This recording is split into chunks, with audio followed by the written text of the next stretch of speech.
Photoshop makes it very super simple to add type to images using the type tool.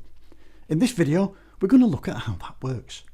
My name is Ken Fisher and this is LiveLink Training.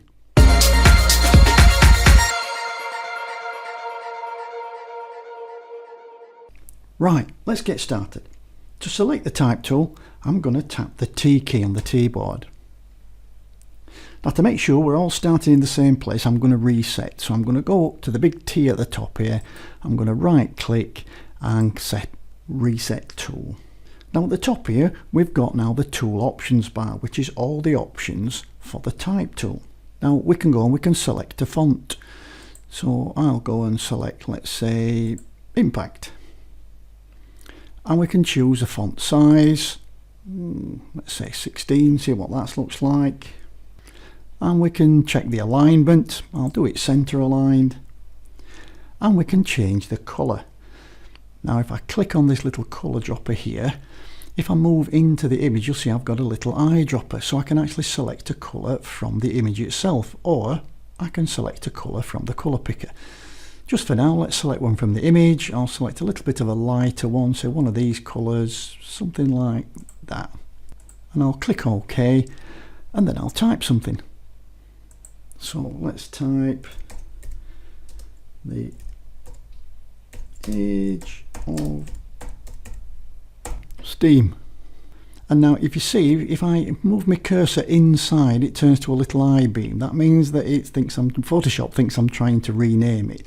If I move away a little bit, I get the Move tool. So I can now click and I can drag that.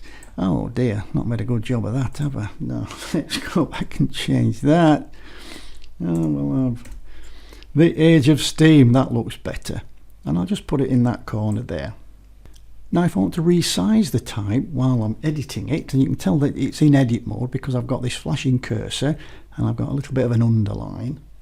If I hold down the Control key or the Command key on a Mac, I get my resize handles.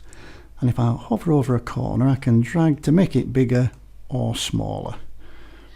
I'll just make it a little bit bigger and we'll leave it there. Now in order to commit that text, I'm going to go up to the Tool Options bar and I'm going to click the tick. And you can see now, if you look in the Layers panel here, that Photoshop's created a new layer, a text layer. You can see that's got a little T and it's now ready to go. Now as long as the type layer is selected, if I make any changes in the options bar, them changes will all be made to the entire line of text. So if I go up now and I'll just click the little drop down box on the text, as I scroll down you'll see that it gives me a different view every time I scroll over a text. Now you'll notice that some of my little text here have a little star next to them, and this is because I've selected them as a favourite. So if you use a text an awful lot, then all you need to do is just hover over the little star, click on it, and it now selects that as one of your favourites, and we'll put it in this top section. Now there are loads of fonts that ship with Photoshop, and even more when you start putting your own on. So can you filter them to lighten your visual load a little bit? Well, yes you can. And you can do that up here in the filter bar. At the moment we're set to all classes, so it's showing you everything. But if I just wanted to say, look at any fonts that are handwritten, you can see here, this narrows it down a little bit to just the handwritten fonts. If I click on that and say, let's have a look at some decorative ones. Here's what's classed as decorative, and let's have a look at some script ones. There we go. So yeah, so we can narrow things down a little bit to lessen what we're having to look at. Right, I'll just set that back to all classes so I can see all my fonts. Now for now, I'm going to choose Impact as my font because I like it. It's a nice chunky font. If I want to change the colour, I've got to again swipe across the characters that I want to change. So if I just wanted to change the colours of, say, the word Steam, I'd click and drag across just those letters, and then I could go and change the colour. Say I'll make it white. Now when I select OK to accept that, what Photoshop does is it reverses out that text. Now this can be a little bit of annoying. Now if you really just want to see the effect that you've had, then there's a little keyboard shortcut to hide it. And this is Control and H, or if you're on a Mac, Command and H. So if I press Control and H, that does hide it, so I can see exactly what effect I've got. But you must remember that it is hidden. So before you finish, press Control or Command and H again to bring it back before you accept and commit it. Now, I don't want to do that at the moment, so I'm going to go up and I'm going to click on the Cancel button on the Tool Options bar. Now, I'd like to add another line of text. So to do that, I'm going to select all the text that I've already got. I'm going to do that by triple clicking inside the text, and that selects all the text that I've got. So I'm just going to click at the end. I'm going to put a return in, and then I'll type, let's say, Pickering, because that's where it was. Now I'd like to make some changes to this, so I'm going to try now. I'm going to use the character palette. So if I go up here, we can see we've got the character palette there. If I click on that, it brings it up on the screen. And I'll just leave it there out the way. Now if I want to change the point size of this text, I'll just do to drag over it to select it. And then here I can drop down and I can select from these point sizes. I can type into this point size box, or I can use, if I hover over this little bit, I can use the scrubby slider. So I can click and drag to make the text smaller, or drag to make it bigger. So it's left to make it smaller and right to make it bigger. I'll make it a little bit smaller. I'm happy with that. Now if I want to change the spacing between the two lines of type, I need to change the leading. And the leading's over here. And again, I can type in, I can select from the box, but I'm going to do the scrubby slider again. So I'm going to click, and if I go left, I reduce the space between them, and if I go right, I increase the space between the lines. So I'll just put it somewhere there. I like that. Now if I ever want to just affect the space between the characters, I'll use the tracking. And the tracking is this one underneath here. And again, I'm going to use the scrubby slider. So if I click and I drag left, the space gets smaller, and if I go right, the space gets bigger. And I'll just fill that in so it actually goes from one end to the other.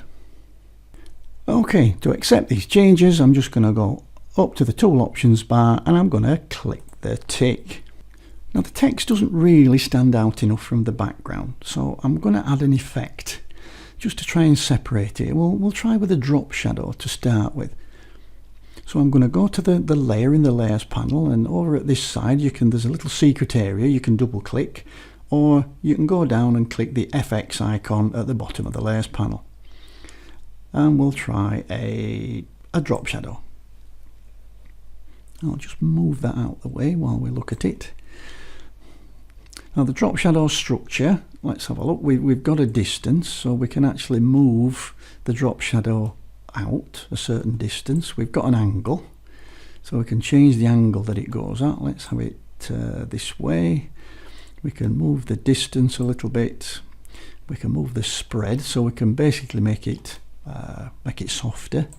And the size, we can make that a lot bigger as well. It's not really working that well, so what we can do, we'll change the colour. Let's try and put a white shadow in, but this time we'll click OK, but we'll have to change the blend mode. We'll leave that to normal. Is that a bit better? No, we'll just drag it a little bit so it's just a little bit offset. And we'll have a little bit of a spread. Yeah, I quite like that actually. Steam. Yeah, okay. Well, I'll click OK to accept that, and then I'll click in the text again, and I'll get my move tool. I'll try it down at this bottom side. Just a little bit darker. And then I'll click the tick to accept it again. Yeah, it's alright, but it's still not good enough. So what I'm going to do, I'm going to go back to my effects panel. Now you can see here in the layers panel, I've got my effects and I've got a drop shadow. So I'm going to double click on the effects panel again, and that's going to bring my effects panel up. But this time, let's try a stroke. I'll double click on the stroke. We'll pick a colour for the stroke again, but this time I'll pick black. I just want to try and set, that's a bit better, that's a bit better. We'll leave that set to black, so I'll click OK, and I'll just increase the size a little bit. Maybe just 2 pixels, something like that, just to set it off a little bit. Oh, maybe not 2 pixels, maybe 1 pixel. And then click OK. And I think I'm happy with where we've gone with that. Now that's it. The Photoshop's type tool, super easy to use. And in this video, we really only cover the tip of the iceberg. Well, that's it for this tutorial. I do hope you enjoyed it. If you have any comments or questions, please leave them in the comments underneath the video. If you like the video, please share it with a friend and click the subscribe button, so when I upload a new video, you are the first to know. Thanks ever so much for watching. I'll see you in the next video. Bye for now.